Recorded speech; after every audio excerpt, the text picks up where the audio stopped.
Let's get started with your first quote. Pop in a job name. This could be anything you want to remember your job by moving forward. Next, click on your options for dispatch, whether it be pick up from factory or delivered to an address. If you're entering an address, you can save it to your address book and set it as a default address for future reference. Now you're into your job. On the left-hand side, you've got a menu which shows you all the different options for adding different types of items to your quote. We're going to add some cabinets, so let's click Add Product.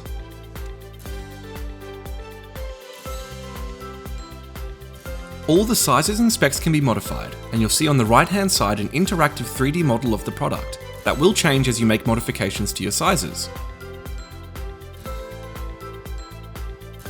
You can do things like opening and closing the door or changing to a wireframe view. Products will have a range of different options that can be changed. Things like top selection, whether or not you want your product to be assembled or flat packed,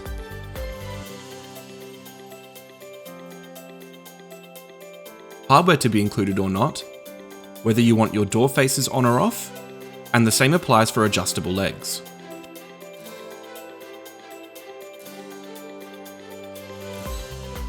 Click Next and go to the Materials tab. Here you can define the types of door that is to be used on your product. After selecting your desired door type, it will present to you all the material options that are available for that door type. We've selected a flat panel melamine door. Next we will see all the brands, finishes and colours that are available for that particular door type. You can filter by the brands on the left-hand side, and then over on the right side of the pop-up you can further filter down by the finish types. If you know the name of the colour, type that in for an even more advanced search. If an option is available in different thicknesses, it will display in a drop-down above the colour swatch. Alternatively, if you know the name of your colour, simply type in the name and you will see all the matches available.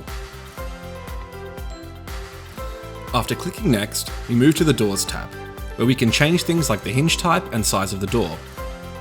So for example, if you want to lower the height of the door to accommodate a drop front vanity, we can do that by applying a margin to the top of the door. Or in the other instance, if we want to extend our doors past the cabinet carcass, we can use a negative value in the margin section on the particular side that you want to extend. For a cabinet that can have shelves, you'll also have the ability to set the type of shelf and quantity.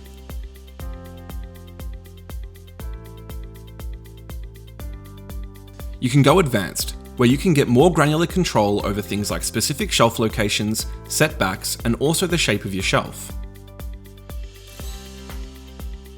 Once you're happy with your selection, click Save. Here you'll receive a pop-up asking if you want to apply these selections that you've made on this product to all future products that you'll add to your quote. If you don't want something updated as a default setting, simply toggle it off by clicking on the switch. Click Save and update defaults, and there you go. Your first product is added into your order. Let's add one more, this time a drawer cabinet. Drawer cabinets have pretty much all the same specs as our previous door cabinet. However, we can now go in and customize our drawer face options. To change the different heights of drawers, change your style from auto height to fixed height, and then enter in your desired height of the drawer face. As you can see there, we've updated the drawer height to 150mm. Different drawer options that suit this new drawer face height will automatically update, and if required, you can specify a shorter nominal length on the drawer runner. Click Save, and we've added another item to your quote. Now that we're happy with the products that we've added, we can take advantage of the important document that gets created alongside our order.